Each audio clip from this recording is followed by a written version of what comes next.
انت عايزه ايه؟ انت هتتعاملي بما يرضي الله وهتشيلي معايا ولا هتريحي دماغك؟ انت عايزه ايه؟ عايزه انا بقول لك ايه عشان انا عندي شغل. هنفضل ابطالها لحد ما نبطلها. النهارده انا هعمل مقلب جامد جدا جدا جدا، مقلب الاستفزاز والتجاهل في ماما وتغريد، وان انا بطردهم من البيت عندي عشان هم اتاخروا عليا، وكان المفروض نعمل تحدي النهارده وهم اتاخروا عليا. بس لو اول مره بتشوفنا احنا 3 بنات بنحب التحديات، وما تنساش اللايك والاشتراك في القناه عشان يوصلك كل جديد. خليك معانا، المقلب هيبقى جامد. استنوا تغريد، البنت اسراء بتخبط وتغريد في الاوضه الاخيره مستمعين. خليكم معايا. نازل اجيب فراخ، اقسم بالله العظيم يا تغريد لو حصل القرار اللي تقرروا يا ست افتحي لها الباب. افتحي لها انت الباب. انتوا مستفزين اقسم بالله يا ماما.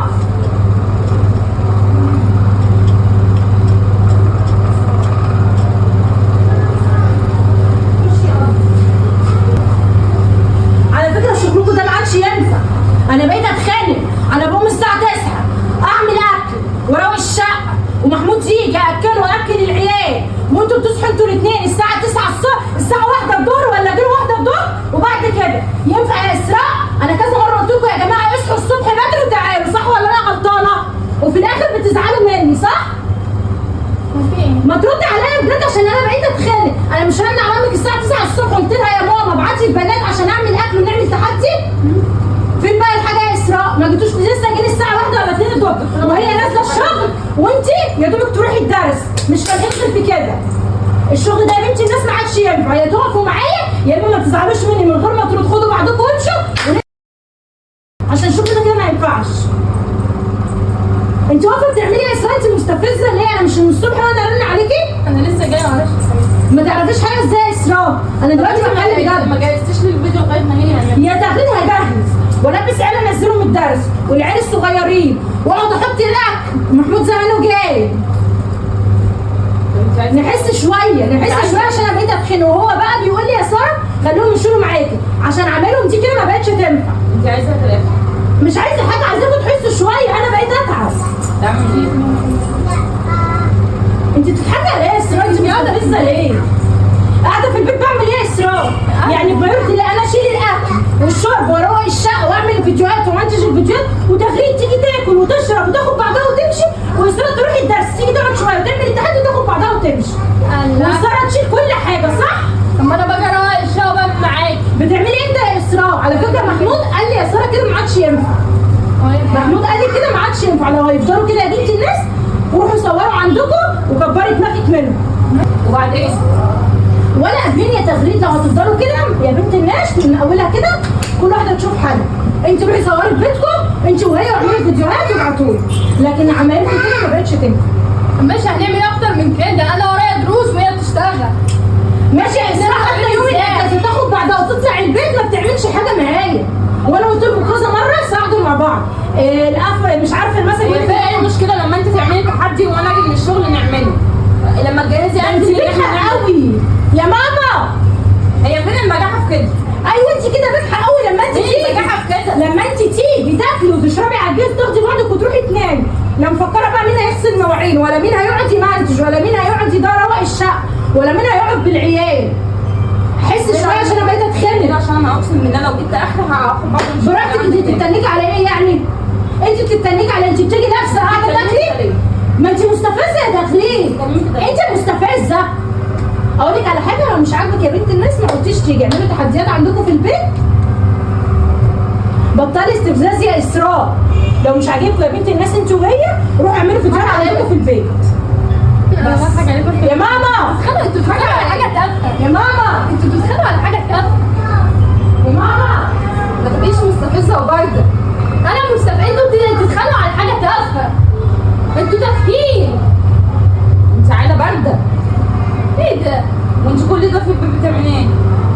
هو اللي بعمل ايه؟ من الساعه 9 وانا رن عليك كده يا اسراء تعالي يا اسراء عشان نلحق التحدي. ضيعنا اليوم لا عملنا تحدي فيه، ضيعنا اليوم لا عملنا تحدي ولا نيلنا. هروق الشقه وباخد شاور وبلبس وانزل. انتوا سايبيني الساعه 10 ونص. ماشي وانت جايه دلوقتي هي نازله عملنا تحدي ولا خلصنا حاجه ومحمود زمانه جاي ما عملناش تحدثات اليوم على كده صح؟ الشغل ده يا ماما ما عادش ينفع. انا لما كنت باجي لكم انا والعيال هناك كان ابويا يفضل يزعق. انت عايزه ايه يا ساره؟ نقوم نمشي. والله براحتكم يا ماما. ساعة ما لا ما انت ما تقولهاش ما تقولهاش كده بقى. مش ساعه ما جيت اتكلمت معاها تقوليها لي كده عايزه تاخدوا بعضكم وتمشي يا ماما. مش براحتكم. طب خلاص يا ساره هنمشي براحتكم بس ما تزعليش بقى. خلاص كده معاكي في تصوير عندي هنا في البيت. انا بعيالك يا بنت وانا مش قاعده بعيالي. انا مالي تقعدي بعيالي؟ انا بتكلم عليهم هما الاثنين. فين اللي هما بيعملوا؟ يا ستي هنعمل اكتر من كده. ايوه يا اسراء تعملوا معايا. انتوا لا بتروقوا شقه ولا حد يعني واحده تقعد الشغل والتانيه تقعد من دلوقتي عشان طب مش ولا الخلافه اللي ابوكي جابها لك بقى اقعد اعمل كل حاجه. طب ماشي ما احنا اللي نقدر عليكي عيالك. باجي بالليل بتساعدي فين؟ بتساعدي فين يا انا تغريد؟ اسهر معاكم لحد بالليل يا ساره. بتساعدي فين؟ لا يا تغريد معلش معلش. الشغل ده حتى محمود قال لي انا اتخنقت. الشغل ده ما عادش ينفع. خلاص ما يتخانق. ايه يا ماما الحل دلوقتي؟ عايزين نمشي على نظام عشان الشغل ده ما ينفعش. مجبوه يا بردين هي بتطردكم من الحداقه يا بردين. انا هاخد بعض وامشي اروح والله انتوا عايزينها كده. طب مع السلامه. ما بقول لك على حاجه انت كمان ما عدتيش تيجي.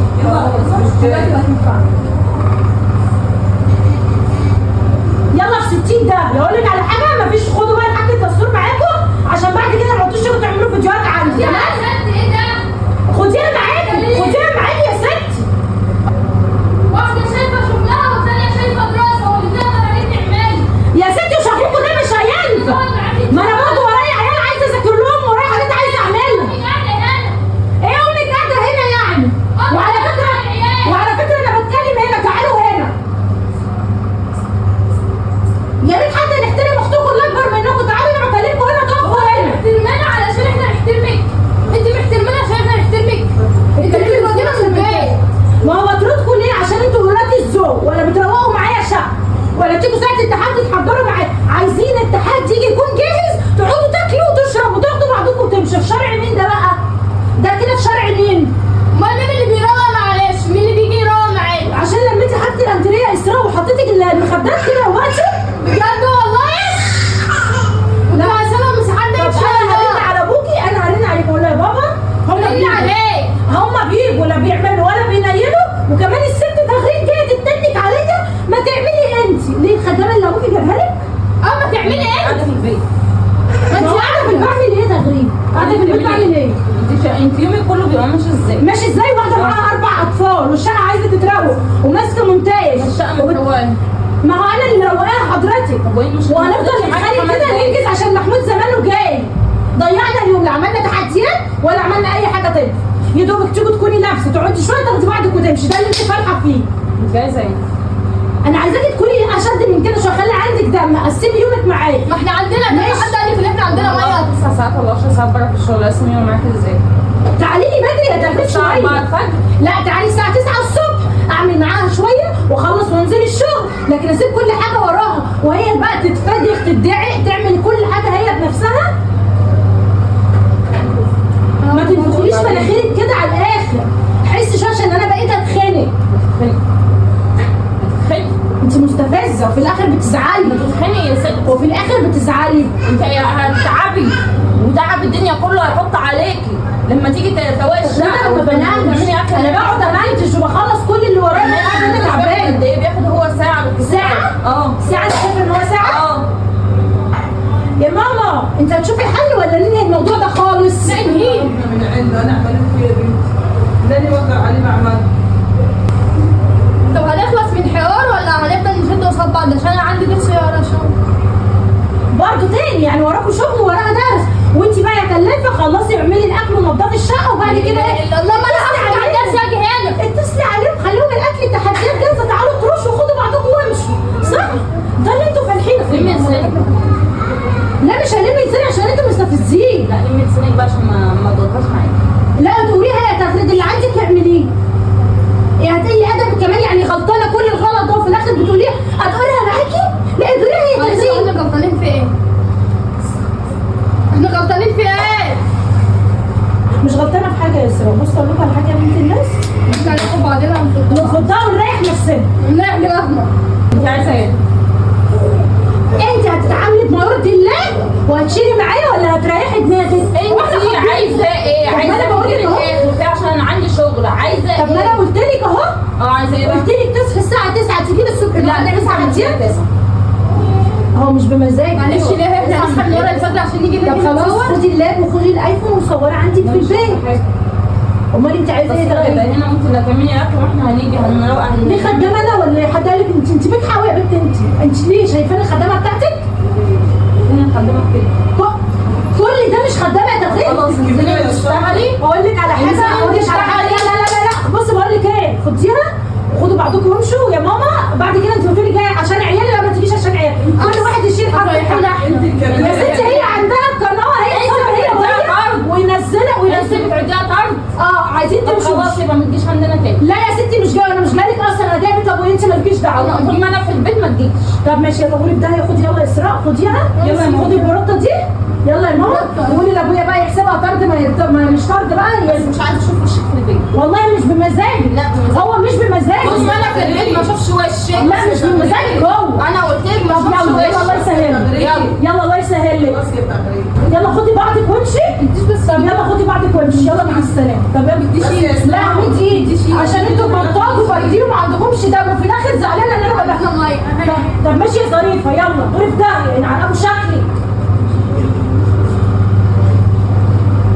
هتقومي يا برده يلا خلينا نمشي. عمال انت في الجرده. مش لازم. انا مش عندي مش لازم. انت مستفزه. انا مستفزه. انت بنت بارده. مساحه. بقول لك غرف داهيه ما عدتيش تجي لي هنا تاني. انت بارده. مش جايين. ايه الكلحه بتاعتك دي؟ عن ابو برودك.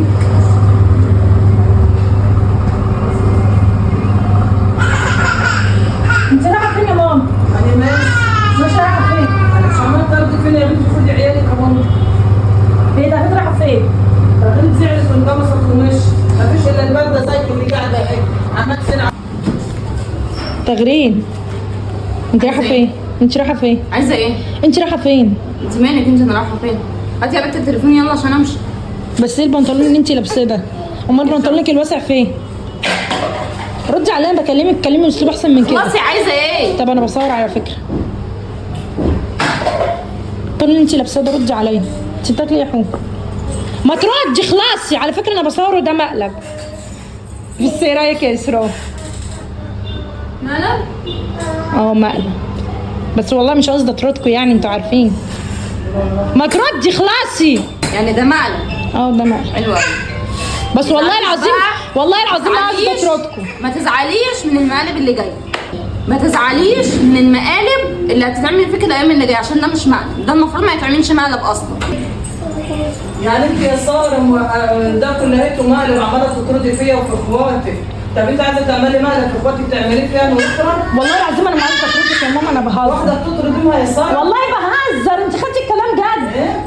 يعني انا باجي اعملها بقى بتصحيحي بزعل واقوم اخد بعضي وامشي؟ لا ما تمشيش، انا بهزر. ايه؟ تغرين. بتعملي مقلب في اخواتك تقولي لي بتقولي خدي بعضك وامشي. انتوا رايحين فين؟ خشي اقعدي. لا انا ما ماشيه. انتوا مستفزين. ايه اللي جابكم ما جبتوش من بدري ليه؟ لا انا ماشيه. بس قلت ايه رايك؟ قلت اعمله فيكم عشان انتوا عماله ارن عليكم الصبح وانتوا ما بتردوش. قلت اعمل فيكم المقلب ده بقى. يعني احنا على امبارح كنا بقى عملنا فيكي مقلب، لما احنا عمالين نرن عليكم مستنيين قدام الباب عشان تفتحي، وفي الاخر ما تصحيش الا غير بعد ساعه ونص ساعه. او فتحت لنا ما تزعليش بقى من اللي مش جاي. زعلنا. اللي جاي تقيل. مش تزعلي. طب انت رايحه فين دلوقتي؟ بدات المقلب. انت رايحه فين اللي بدأ دلوقتي؟ المقالب ما يزعلش في النهايه. طب انت رايحه فين دلوقتي؟ اقعدي اقعدي. لا يا جماعه بس المقلب كان جامد. تغيير كانت ماشيه وانا مش قصدي خالص اطردهم، والله ده هم اخواتي، واللي انا بقول عليه ده كله هم بيشيلوا معايا في كل حاجه، بس كان لازم اعمل فيهم مقلب. واستنوا المقالب الجايه هتبقى شديده. ما تنساش ما اللايك. تزعلوش مني لما اعمل مقلب فيها خلاها تعيط بس. ليه البنطلون اللي انت لابساه ده؟ انا مش متعوده على البناطيل دي. رايحه مشوار بعد الشغل. طب انت ماشي بس بتلبسي البناطيل الواسعه. مش نضيفه. مش نظيفه؟ اشوفكم في فيديو جديد وتحديات جديده. وما تنسوش اللايك، ولو عجبكم المقلب قولوا لي وانا اعمل لكم مقالب كتير في ما اخواتي. تزعليش من اللي جاي، ما تزعليش من اللي جاي. انا مش قصدي حاجه. تزعلوش من وانت يا اللي ماما ما جاي. تزعليش حقك ما عليا. تقعدوش والله تكتبوا بقى في الكومنتات ده اخوك كبير وما ينفعش ما يعملش. لا ما تزعلوش عشان هي بدات، فما تزعلش من النهايه. انا لو هعمل عدل بعدلك يا ساره في خالد بعض ومشيت من ساعتها. لا انت دماغك كبيره يا ماما وانت حبيبتي. يلا نشوفكم في خير ومع السلامه.